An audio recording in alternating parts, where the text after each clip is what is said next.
하나님 말씀은 사무엘상 2장 27절부터 36절까지 말씀입니다. 교독은 30절까지만 교독하도록 하겠습니다. 제가 27절을 읽겠습니다.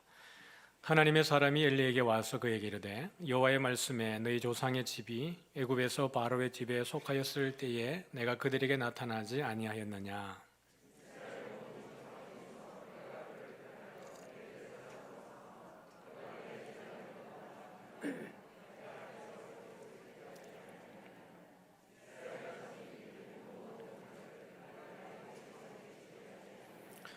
너희는 어찌하여 내가 내 처소에서 명령한 내 제물과 예물을 밟으며 내 아들들을 나보다 더 중히 여겨 내 백성 이스라엘이 드리는 가장 좋은 것으로 너희들을 살찌게 하느냐. 그러므로 이스라엘의 하나님 나 여호와가 말하노라. 내가 전에 내 집과 내 조상의 집이 내 앞에 영원히 행하리라 하였으나 이제 나 여호와가 말하노니 결단코 그렇게 하지 아니하리라. 나를 존중히 여기는 자를 내가 존중히 여기고 나를 멸시하는 자를 내가 경멸하리라. 아멘. 네, 전도 보고하고 말씀 나누도록 하죠. 지난주는 저희들 전도 나갔습니다. 또 저희 팀은 스포원 체육공원인데요. 이게 사회적 거리두기 단계가 해제되어지고 또 일상으로 또 회복되는 단계다 보니까 이제 학교에서도 소풍을 많이 나왔어요. 그래가지고 지난주에는 전도지가 부족했습니다. 그래서 이제 우리 주변에 많은 이들이 또 우리를 만나는 시간들이 다가왔구나라는 생각이 들었습니다. 2부 때에는 저희들이 계속 기도하고 또 관계전도 맺었던 우리 분이 등록하셨습니다.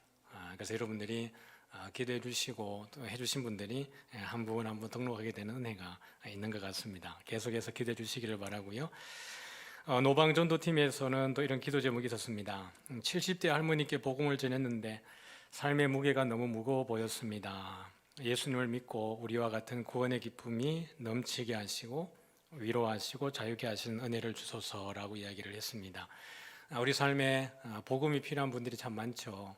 우리가 더 열심히 전도하기 위해서 제가 목적 헌금 하자 그랬는데 어떻게 해야 될지 모르겠어요. 그래가지고 제가 짜잔 이렇게 목적 헌금 봉투를 준비를 했습니다. 그래서 10,000원 이하 1,000원 이상. 저도 이제 여러분의 부담을 줄이기 위해서 1,000원 하기로 제가 작심했습니다. 부담 갖지 마시고 억지로는 하지 마세요. 억지로 하지 마시고 제가 이 목적 헌금을 여러분에게 제안드리는 이유는 여러분들이 현장에 나갈 수 없어도 여러분이 마음으로 또 영적으로 함께 기도하고 동참하는 마음을 나누기 위해서 이 목적 헌금 1,000원 이상 하자라고 제안하는 거니까요. 여러분들이 자원하는 마음으로 기쁜 마음으로 헌금해 주시면 전도 현장에 나가면 우리가 같은 휴지를 매번 같은 휴지를 주는 것이 주는 입장에서도 부담이고 받는 입장에서도 지난주에 또 받았는데요 하는 게 참 어렵습니다. 그래서 우리 안 믿는 불신자들 입장에서 봤을 때 그들에게 필요한 전도용품은 뭘까 이런 고민이 생겨지는 거거든요. 그래서 여러분이 해주신 이 헌금으로 노방전도, 학교 앞 전도, 캠퍼스 전도, 학원 전도에 쓰여지게 되고 교회 앞에 잘 투명하게 보고를 할 테니까요. 여러분들이 여러모로 또 헌금을 못 하시는 분들은 기도해 주셔도 괜찮습니다. 저희들은 현장에서 열심히 전도할 테니까요. 여러분 일상에서 전도해 주시고 또 일상을 열심히 살아가 주시면 감사하겠습니다. 하나님 말씀 같이 이제 나누도록 하겠습니다. 지난주 어린이 주일날 밖에서 보았죠? 아이들 열심히 이렇게 뛰어놀고 하는데 음식이 모자랐대요. 얼마나 좋아요, 맞죠? 남는 것보다. 많은 이제 아이들 그다음에 성도님들이 참여해 주셔가지고 음식도 모자랐는데 가을에는 기대하시라. 가을에는 전도 축제가 있습니다. 전도 축제 할 때 온 마당에 더 많이 온 성도님들이 참여할 수 있는 그런 창구도 많이 만들어서 같이 누리고 즐기는 축제를 준비할 테니까요. 가을에 더 좋은 시간들 준비하겠습니다. 오늘은 이제 어버이 주일인데 어버이 주일 그러면 우리가 자녀가 부모님에게 효를 다해야 된다라고 하는 그런 측면에서 어버이 주일이기도 하지만 오늘 말씀의 주제는 부모님으로서 자녀들에게 어떠해야 되는가에 대한 포커스를 맞추고 어버이 주일을 좀 설교로 나누기를 원합니다. 오늘 말씀 보면 하나님의 사람이 딱 등장을 해요. 27절에 보니까 하나님의 사람이 엘리에게 와서라고 이야기했는데 같이 한번 이어서 읽어볼까요? 시작. 그에게 이르되 여호와의 말씀에 너희 조상의 집이 애굽에서 바로의 집에 속하였을 때에 내가 그들에게 나타나지. 그 하나님의 사람이 엘리의 집에 딱 등장하는 이유는 지금 우리 지난 시간도 봤지만 엘리와 엘리의 자녀들이 행하는 그 악행들, 제사장임에도 불구하고 제사를 멸시하고 하나님을 경외하지 않는 이 모습들, 재물을 중간에 갈취하고 또 성전을 섬기는 여인들을 급탈하는 이 못된 짓을 보고 하나님이 이 가정에 하나님의 사람을 보낸 겁니다. 그러면서 엘리가 어떻게 잘못했는지, 도대체 이들이 정체성이 무엇인지를 하나님의 사람의 메시지를 통해서 보여주고 있는 것이거든요. 근데 하나님의 사람이 제일 먼저 하는 이야기가 어떤 스토리를 이야기하고 있냐 그러면 출애굽에 대한 사건을 이야기하고 있는 거예요. 출애굽은 이 유대인들에게 뿐만 아니라 이때에 있는 사람들뿐만 아니라 지금 우리에게도 여러분 너무나 중요한 사건입니다. 왜냐하면 구원이 뭔가, 우리가 받는 구원은 도대체 어떤 것인가를 가장 명확하게 설명해 줄 수 있는 사건이기 때문에 그렇습니다. 그래서 계시록에 있는 내용에도 출애굽은 그 배경이 되고 있는 거예요. 이스라엘 백성들이 400년 동안 애굽에 이집트의 노예로 있었을 때 그들이 여러분 얼마나 거기에서 벗어나고 싶었겠습니까? 그들이 자유하고 싶고 마음껏 하나님을 예배하고 싶고 그러지 않았겠어요? 그런데 노예된 그들 입장에서 도무지 어떤 전략을 세워야, 어떤 방법을 강구해야 이들이 노예에서 해방될 수 있을까요? 그들 입장에서 할 수 있는 것은 아무것도 없습니다. 그들이 애를 쓰고 수고하면 할수록 그들의 노역은, 그들의 짐은 더 무거워질 뿐이었을 것입니다. 더 탄압이 심해졌을 것이에요. 그런데 하나님이 그 백성들과 이미 아브라함과 맺었던 약속으로 인하여서 400년 전에 아브라함에게 했던 그 약속을 하나님이 기억하셔서 그 모든 플랜을 진행하고 계시는 거예요. 그때 하나님이 모세를 세우시고 보내셔서 그 출애굽해내는 그 모든 과정 속에 하나님이 다 인도해내고 있습니다. 그들을 여러분 애굽에서 이끌어내어서 홍해를 딱 지나가게 될 때에 죽음의 바다 아닙니까? 그 바다를 하나님이 가르치고 마른 땅을 밟게 하시는 거예요. 그리고 아무도 생존할 수 없는 광야를 지나서 그 모압 평지까지 인도해 내시는 그 하나님의 은혜, 이것이 여러분 구원이라는 겁니다. 우리가 예수님을 모를 때, 우리가 믿음이 없을 때, 전혀 하나님과의 관계에서 완전히 단절되어졌을 때 구원에 있어서는 소망이 없는 자들이었습니다. 우리가 아무리 하나님을 믿으려고 해도 사람의 인간의 본성상 신이라고 하는 그 존재에 대한 인식이 있기 때문에 우리가 신 존재를, 하나님을 믿으려고 그렇게 애를 써도 우리 입장에서는 하나님을 믿을 수 없는 것이, 하나님은 보이지 않으시는 분이기 때문에 그렇습니다. 그래서 우리가 하나님을 믿기 위해서는 하나님이 우리에게 오셔서 우리의 마음을 열고 우리의 눈을 열고 우리에게 믿음을 주셔야 믿을 수 있는 길이 열려지는 거예요. 여러분, 이 원리가 어디에 있는 거예요? 출애굽 사건에 있는 것입니다. 그러니 하나님의 사람이 와서 엘리에게 이야기하는 것이 너희가 도대체 어떻게 해서 이 땅에 살고 있는지 아니? 라는 거예요. 하나님의 전적인 은혜로 너희들이 이 땅에 왔다라는 거예요. 뿐만 아니라 엘리는 지금 어떤 지파에 있습니까? 레위 지파에, 제사장 가문입니다. 그러면 이 제사장과 엘리의 가정에 레위 지파가 세워지게 되는 그 과정은 뭐예요?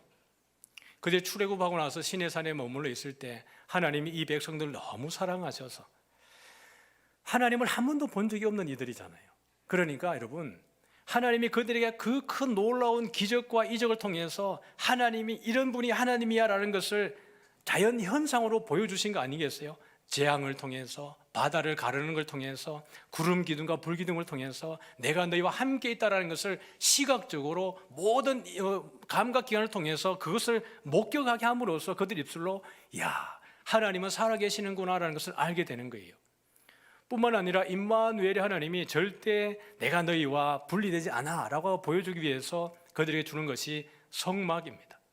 그들이 가는 곳마다 앞장서서 언약궤가 가고, 그들이 머무는 가장 한가운데 언약궤가 딱 머무르고, 하나님이 내가 너희와 절대로 분리되지 않고 너희를 버려두지 않아 라고 하기 위해서 그 율법을 준 것이 시내산이에요. 그래서 그 성막을 섬기는 사람을 따로 분리했는데 누구예요? 레위지파고 레위인이고 제사장인 것입니다. 그래서 제사장의 먹고 마시고 입고 누리는 것은 누가 책임져요? 하나님이 책임지는 겁니다. 11조를 통해서 그들이 드는 예물과 제물을 통해서 레위인들이 먹게 되어져 있어요. 그런데 하나님이 전적으로 구원해서 인도해내셨고 하나님이 구별하여서 그 레위인과 제사장의 직분을 세워주셨고 그들의 먹을 것과 입을 것을 준비해 주셨는데 엘리의 아들들, 엘리와 엘리 아들들이 하는 것은 무엇이에요? 중간에 그 예물을 약탈하는 겁니다. 하나님이 먹을 것 다 주셨는데 하나님 입을 것 다 주셨는데 중간에서 재물을 탐해가지고 좋은 걸 빼돌리는 거예요. 그리고 자기들의 배를 채우고 있는 것입니다. 하나님의 사람이 와서 엘리에게 지적하는 것이 바로 그것입니다. 하나님이 너를 구원했고 너를 먹을 것 주었고 내가 입을 것 주었고 다 준비해 줬는데 무엇이 부족해서 내가 하나님의 제사를 멸시하고 이것을 약탈하느냐라고 책망하고 있는 것이에요. 여러분, 그 모습은 참 사람들이 부러워하는 예복을 입고 그 위에 휘황찬란한 그 에봇을 입고 성막을 드나드는데 내면은 하나님과 전혀 상관없는 존재가 들어앉아 있는 것입니다. 하나님이 이 예배를 받으시겠습니까? 하나님은 우리의 외모를 보는 게 아니라 뭘 본다고요? 우리의 중심을 보는 거예요. 호세아 8장 13절을 한번 보면 같이 읽어볼까요? 시작. 그들이 내게 고기를 제물로 드리고 먹을지라도 여호와는 그것을 기뻐하지 아니하며 이제 그들의 죄악을 기억하여 그 죄를 벌하리니 그들은 애굽으로 다시 가리라. 내게 고기를 제물로 드리고 먹을지라도 여호와는 어때요? 그것을 기뻐하지 않는다 그랬습니다. 아모스 4장 4절과 5절을 볼까요? 같이 읽겠습니다. 시작.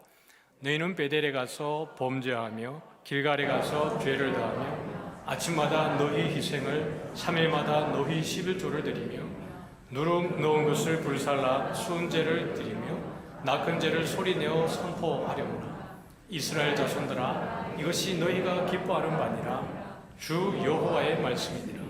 4절을 보여주십시오. 너희는 어디에 갔어요? 베델에 가서 뭘 하고 있다 그러죠? 범죄하며. 길갈에 가서 뭐 하고 있죠? 죄를 더하며. 베델과 길갈은 어떤 곳이냐 그러면 이들에게는 성지입니다. 왜 성지가 되죠? 야곱이 그 형을 피해서 도망가다가 하나님을 만난 곳이 베델이에요. 그래서 베델이라고 하는 이름 자체가 하나님의 집이라는 뜻입니다. 그들에게는 성지입니다. 그런데 이 성지인 베델에 무엇이 있죠? 금송아지가 놓여져 있는 거예요. 길갈은 어떤 곳이에요? 그들이 요단강을 건너가지고 처음으로 광야에서 행하지 못했던 할례를 처음으로 행한 곳이 길갈입니다. 그러니 여러분, 이들이 베델과 길갈은 이들에게 성지이고 이곳을 찾았다라고 하는 것은 성지 순례를 한 거예요. 그런데 아모스는 이야기하기를 너희는 베델에 가서 뭘 하고 있다는 거예요? 범죄하고 길갈에 가서 죄를 더한다라는 거예요. 이들이 가서 여러분 죄 지었겠습니까? 아니죠. 얼마나 여러분 온 마음을 다해서 제사를 드렸겠습니까? 얼마나 온 정성을 다해서 절기를 지켰겠습니까? 이들이 뭘 했죠? 누룩 넣은 것을 불살라서 수은제를 드리고 낙헌제를 드리고 그렇게 이 절기를 선포하고 있는데요. 5절에 보니까 하반절에 뭐라 그래요? 이것이 누구의 기뻐하는 바라는 거예요? 너희가 기뻐하는 바니라. 누구는 안 기뻐해요? 하나님은 안 기뻐하는데 너희만 기뻐하는구나라는 거예요. 왜 하나님이 이 말씀을 하시냐 그러면 그 본심에는 하나님에 대한 사랑이 없어요. 하나님을 경외함이 없습니다. 하나님의 구원에 대한 감격이 없습니다. 그럼 이 모든 성지 순례와 모든 제사와 절기는 누굴 위해 하고 있는 거예요? 자기 자신의 영적인 정서적인 안정감과 만족을 위해서 제사 드리고 예물 드리고 헌신하고 있는 것이에요. 하나님이 그것을 받지 않는다라는 것입니다.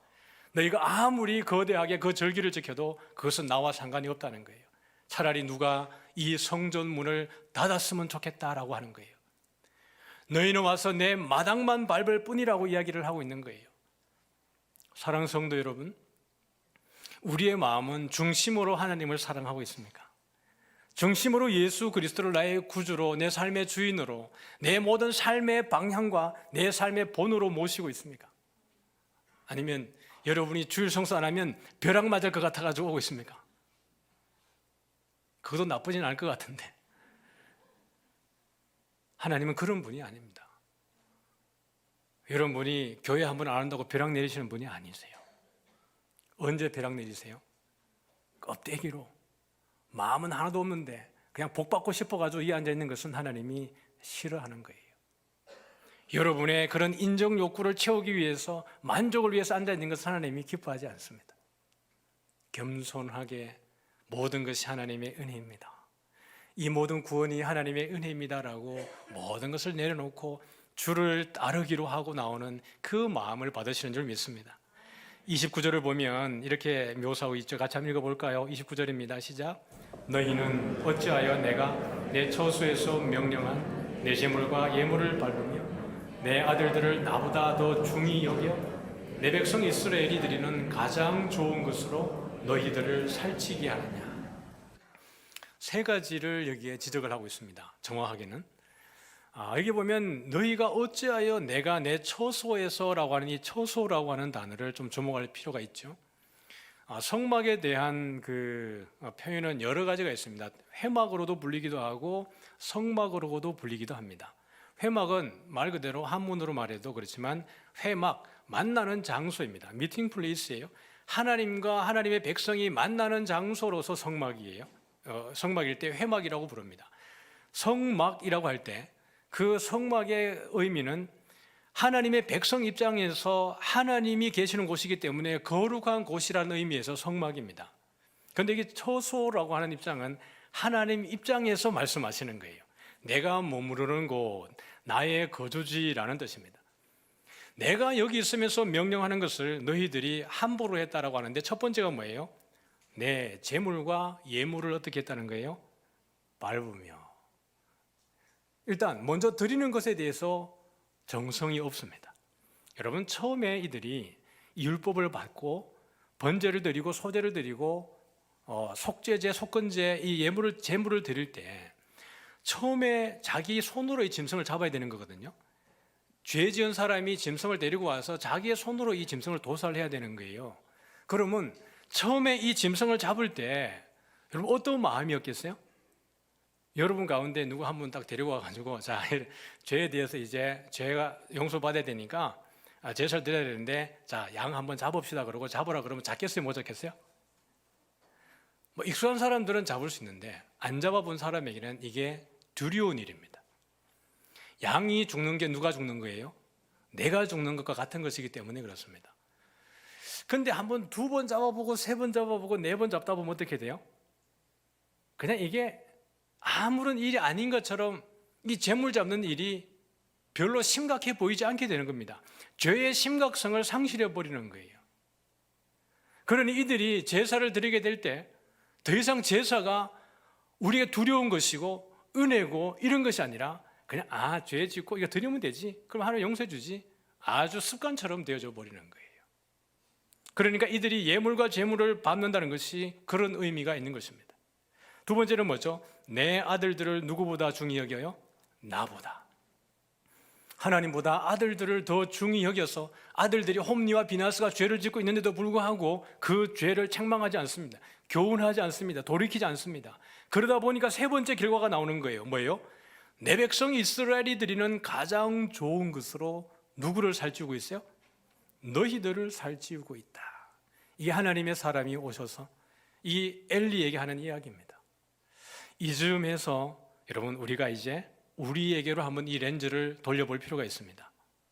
어버이 주일을 맞이해서 우리는 엘리와 나를 비교해 봤을 때 나는 내 자녀들을 어떻게 양육하고 있는가 한번 볼 필요가 있어요. 정말 여러분은 자식보다 하나님을 더 사랑하고 있습니까? 아멘이죠? 그냥 자신 있게 아멘. 맞죠? 맞지 않습니까? 제가 질문을 너무 예리하겠습니까? 자녀보다 그 어느 것보다 하나님이 여러분에게 가장 중요하고 우선이 되기를 축복합니다. 현실 세계는 여러분 그렇지 않아지고 있기 때문에 우리가 여기에서 한번 고민해야 되는 것입니다. 우리의 자녀들이 어릴 때에는 교회 학교 보내는 것이 그렇게 어려운 일이 아닙니다. 맞죠? 그냥 아이들이 가서 뛰어놀 수 있는 공간이 있기도 하고 그냥 부모님 입장에서도 부담이 덜 되는데, 이 아이가 중학교 이제 3학년이 되어지고 고등학교 들어가지고 고3이 되어지면 그 안에 심각한 갈등과 고민이 생겨지는 겁니다. 중간기사 다가오면 교회 가야 될까요? 학교 가야 될까요? 학원 가야 될까요? 교회인데 여러분에게 지금 질문을 던져보세요. 학원 보냈는지 교회 보냈는지. 기말고사 다가오면 학원 보냈는지 교회 보냈는지를 보세요. 고3이 되고 나면 아이하고 딜을 합니다. 야, 너 1년 정도만 그냥 열심히 공부해. 그리고 그 대학 들어가고 나면 근데 그때부터 교회 가. 라고 얘기하는 분들이 의외로 많습니다. 특별히 서울에 있는 사람들은 자식들이 인서울 하도록 하기 위해서 그렇게 치열하게 타협을 합니다. 인서울이 뭐예요? 그냥 서울 안에 있는 대학만 가면 돼요. 스카이 대학 필요 없습니다. 그냥 서울에 있는 대학만 가면 돼요. 자기가 서울 사는데 서울 밖에 있는 대학 가는 것을 되게 안 좋게 생각합니다. 그러다 보니까 1년 정도 열심히 내가 공부하고 해가지고 네가 서울에 있는 대학만 가라는 것이 그들의 목표예요. 혹시 여러분의 목표도 인서울 아닙니까? 그렇게 하면 여러분 인서울 해요, 안 해요? 해요. 인서울 하죠, 열심히 하면. 그런데 문제는 아웃사이더 처치가 되는 겁니다.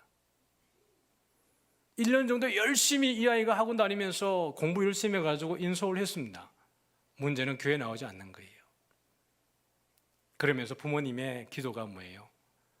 목사님, 내가 그때 선택을 잘못했습니다. 내가 이렇게 하면 애가 나중에는 올 줄 알았습니다. 교회 나올 줄 알았는데 우리 애가 교회 나오지 않습니다. 대학은 너무 좋은 데 갔습니다. 스카이 대중에 갔습니다. 정말 우리는 여러분 자식보다 하나님을 더 사랑하고 있고 자녀들에게 정말 하나님을 믿는 것이 예배가 우선순위고 주의를 지키는 것이 가장 중요하다라고 우리가 자신 있게 아이들을 가르치고 있고 우리 자녀들이 그렇게 따라가고 있습니까? 아니면 그 한 번의 예배를 소홀하게 여기고 야, 이번 한 주간만 학원 갔다 와 라고 너무 쉽게 생각하지는 않습니까? 엘리가 처음부터 이 아이들의 그 탈선을 봤겠습니까? 아마 한두 번 그 아이들이 탈선할 때, 제사장인 홈리와 비나스가 탈선할 때 처음부터 엘리가 아주 강하게 교훈했더라면 그런 짓을 못했을 것입니다. 그런데 우리는 그렇게 하지 않는 거예요. 여러분, 그렇게 자녀들에게 훈육하고 양육하기 위해서는 내가 먼저 아버지, 내가 어머니, 내가 믿음 안에 든든히 세워져 있어야 되고 내가 주일에 대해서 예배에 대해서 확실하게 세워져 있어야 됩니다. 여러분, 지금까지 우리를 인도하신 분이 하나님 맞습니까? 예. 자식은 여호와의 기업 맞습니까? 그럼 누가 책임지는 겁니까? 예, 하나님 책임집니다. 믿습니까? 예, 너무 몰아치지 마세요. 나를 봐. 아버지가 적어도, 엄마가 적어도 나를 봐. 하나님이 살아계시잖아. 하나님이 나하셨잖아. 너의 인생 하나님이 책임져 라고 하는 그 자신감과 믿음을 심어줄 수 있기를 바랍니다. 부모가 두려워 떨고 초조해하면 그 바라보는 자녀들의 마음이 얼마나 초조하겠습니까? 야, 너 이번 대학 불합격하면 어떡하지? 괜찮습니다. 여러분, 스카이대 들어가면 모든 사람들이 그 성적으로 여러분 세상 기준으로 출세합니까? 아니에요.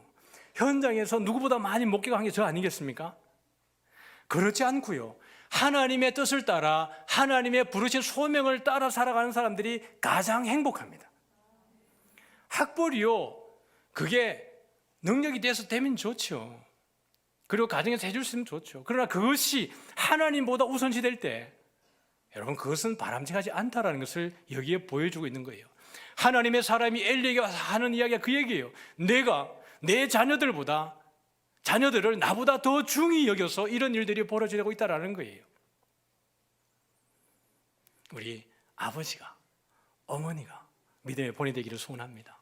어쩜 이 자리에 계신 우리 어르신들 가운데는 이미 자녀들이 내 품을 떠났고 이미 그들도 아버지가 되어 있고 그들도 어머니가 되어 있는 상황 속에 내가 뭘 할 수 있을까라고 생각할 수 있을지 모르겠습니다. 그러나 그럼에도 불구하고 여전히 어르신들은 아버지고 어머니입니다.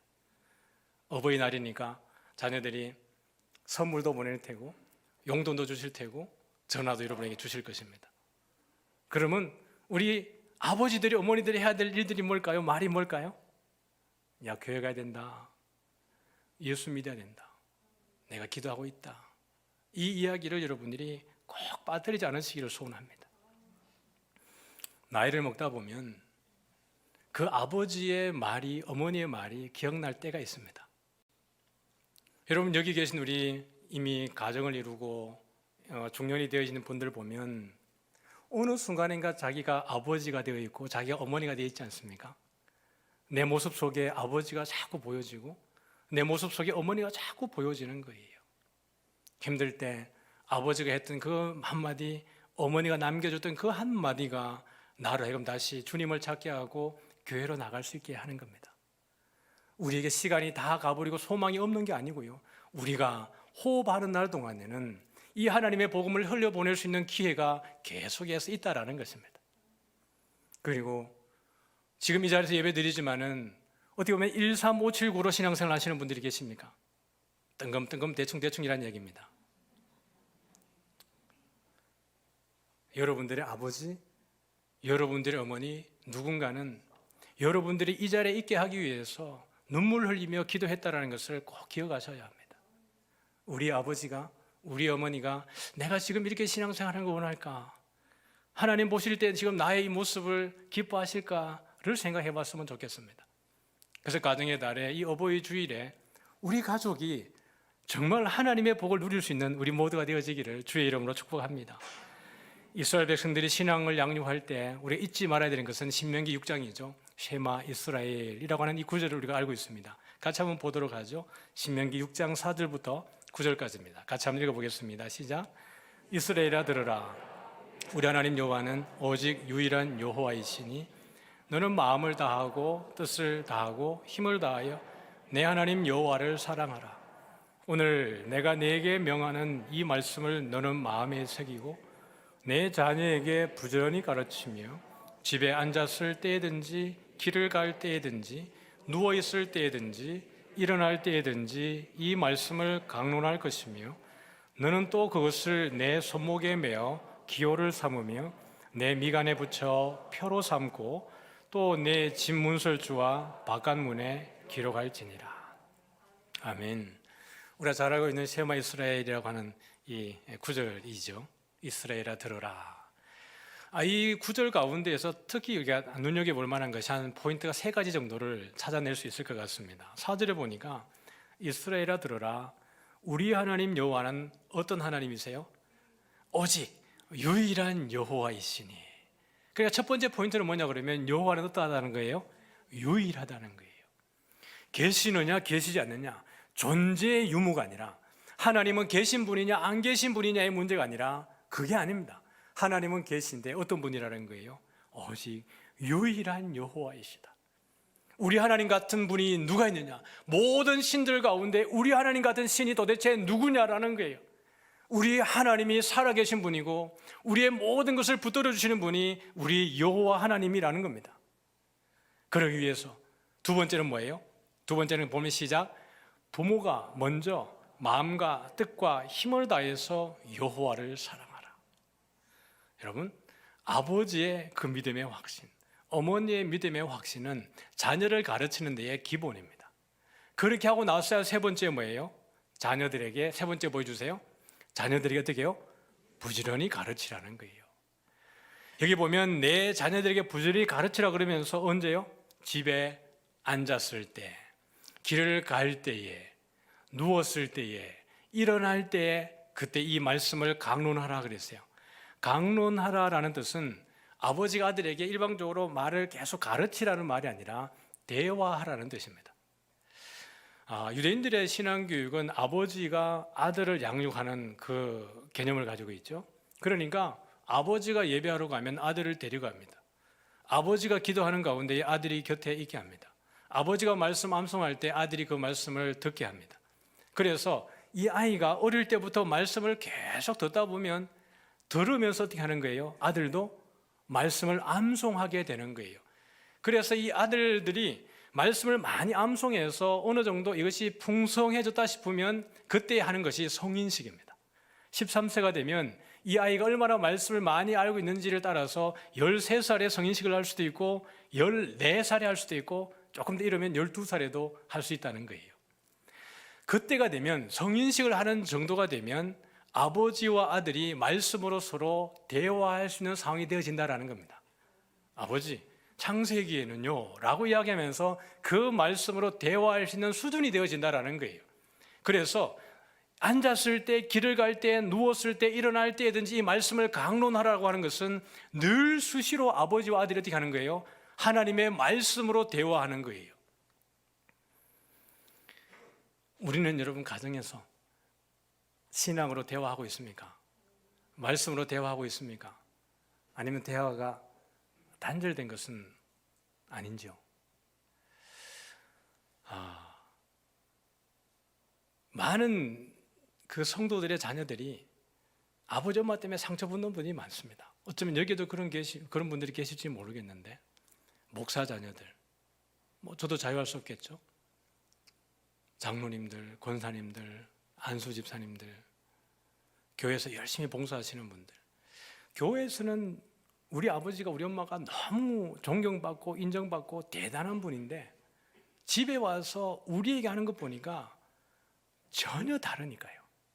다른 모습의 아버지를 보는 거니까요. 교회에서는 저렇게 강단에서 설교를 하고 성도님들이 목사님 그러고 하는 일들마다 잘한다 그러는데 집에 와보면 자기들이 하는 것을 보면 도대체 사랑이 있는 것인지 관심이 있는 것인지, 그렇게 볼 때 그 자녀들이 나는 우리 아버지가 목사라도 교회 안 가. 우리 집 얘기 아니고요. 교회에서 그렇게 장로님, 권사님, 안수집사님인데 자식들과의 관계가 안 좋아서 대화조차 않고 문을 닫아버리는 그런 가정들이 많습니다. 먼저 우리가 이 말씀을 가르치고 양육하기 위해서는 대화의 문이 열려져야 되는 거예요. 우리 아버지들이, 우리 어머니들이 혹시나 자녀들에게 마음의 상처를 줬다 그러면 아버지라도 어머니라도 그들에게 미안하다고 말하는 것이 참 지혜로운 것입니다. 아버지니까 가능하고 어머니가 그 이야기를 할 수 있는 것입니다. 아이들은 어려서 자기 중심적이지만 그래도 우리는 더 많은 시간들을 살았기 때문에 내 자존심 내려놓으면 충분히 자녀들에게 내가 너에게 신앙으로 양육하지 못해서 미안하고, 내가 정말 따뜻한 사랑을 주지 못해서 미안하고, 그런 말로 너를 위로하지 못해서 미안하다고 이야기할 때 그 자녀들의 마음이 봄날에 눈 녹듯이 녹아내리게 될 것입니다.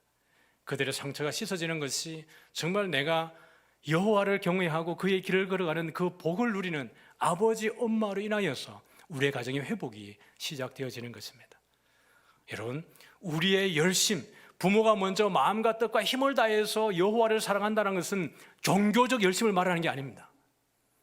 여호와를 정말로 사랑하고 인격적으로 사랑하고 존재론적으로 하나님을 사랑하게 되어서 하나님이 나를 향한 그 뜻이 무엇인지, 하나님이 어떤 분인지를 알게 될 때 하나님이 원하는 방식으로 우리가 살아갈 수 있다는 거예요. 그런 사람은 행복한 사람이라는 뜻입니다. 그런 사람은 아내를 사랑하고요, 그런 남편과 아내 가운데 자라는 그 자녀들이 복을 누리는 거예요. 여러분, 모든 가족들이 가정사역 세미나를 들어서 행복해지는 게 아닙니다. 그렇죠?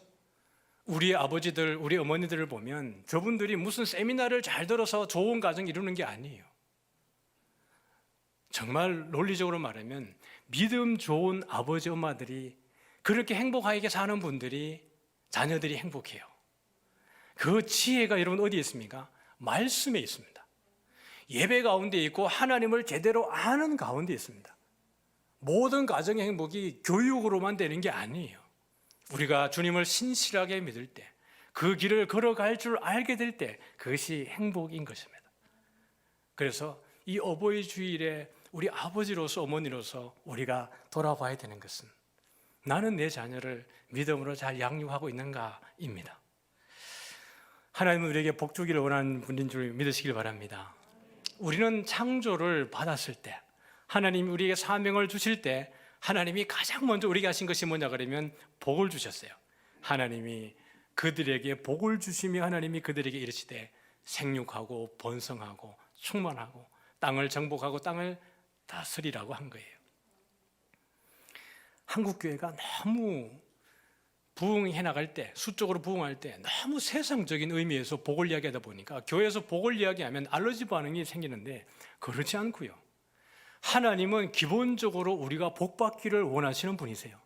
하나님 우리를 창조하셨을 때 우리 모든 인류가 하나님의 형상으로 지음받은 모든 사람들이 그 복을 누리도록 하셨어요.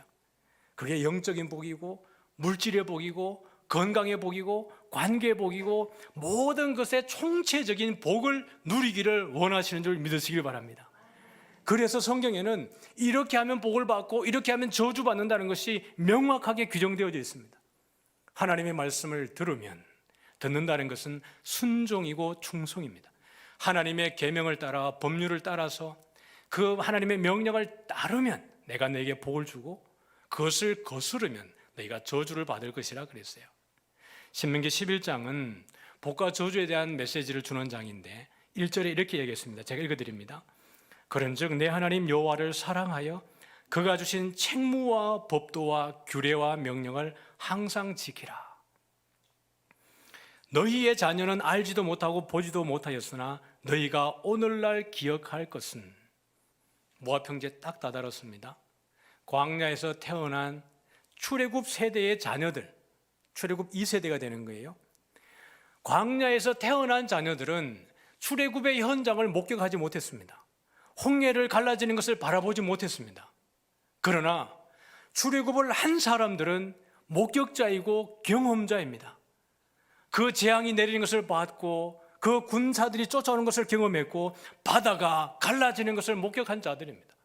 그러면서 하는 이야기가 너희가 여호와께서 행하신 이 모든 큰 일을 너희의 눈으로 보았느니라.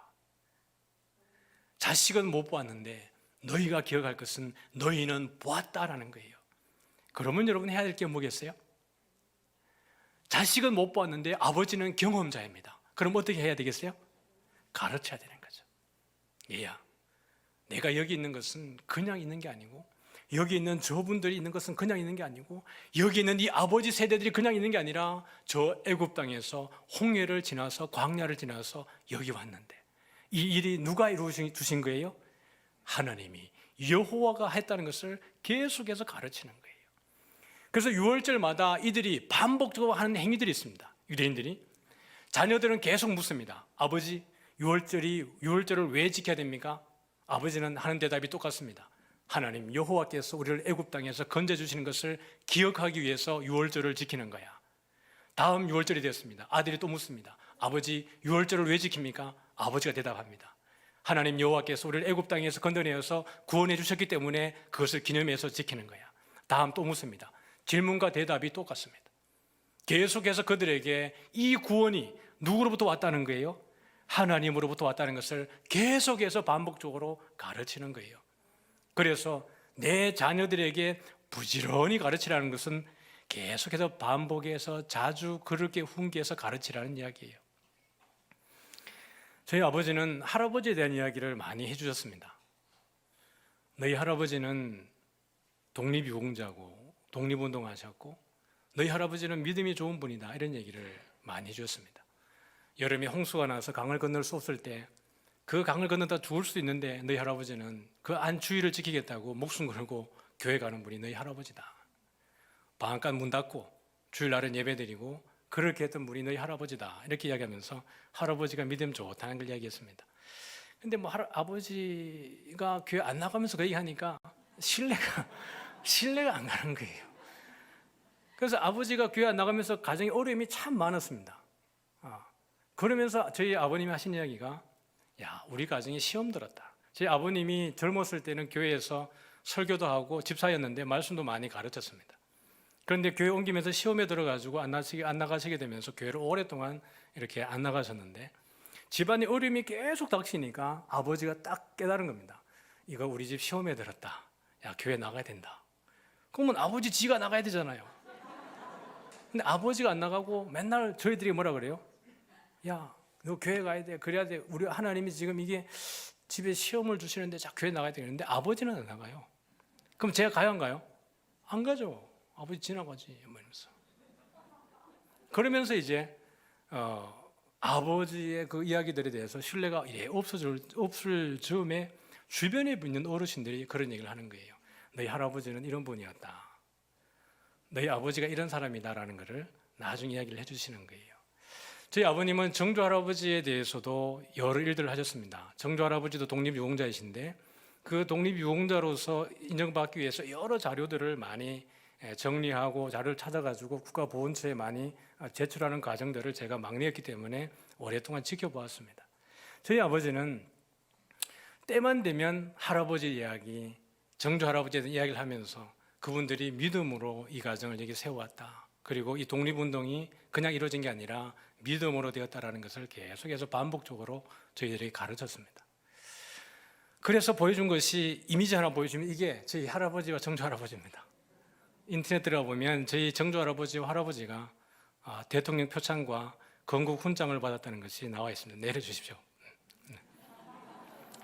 이 덕분에 할아버지의 이 유공자 이것 때문에 저희들 어릴 때 병원에 가면 다 무료였습니다.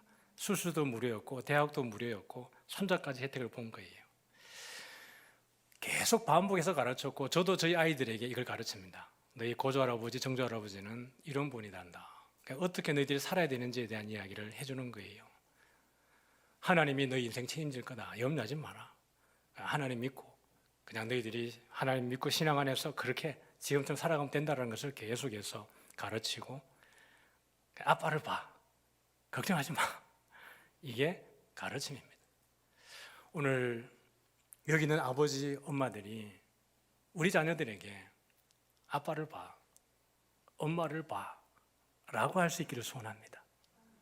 여러분이 그렇게 믿음의 1세대가 되어지고 아니면 믿음의 대를 이어서 어쩌면 4대, 5대로 지금 여기 계실지도 모르겠지만 우리가 늘 기도하는 것처럼 믿음의 명문 가문이라는 것이 정말 뭔가 대부자가 되어지고 뭔가 크게 이루어놓은 것이 아니라 우리의 유언이, 우리의 유산이 믿음으로 흘러가서 우리의 손주, 정손주가 되어줘도 그들이 믿음 안에 세워지는 그런 아름다운 믿음의 명문 가문 되어지기를 주의 이름으로 축복합니다. 하나님은 우리 모두가 복받기를 원하시기 때문에 그렇습니다. 우리 다 같이 나차소리 찬양으로 주님께 영광 올려드리겠습니다.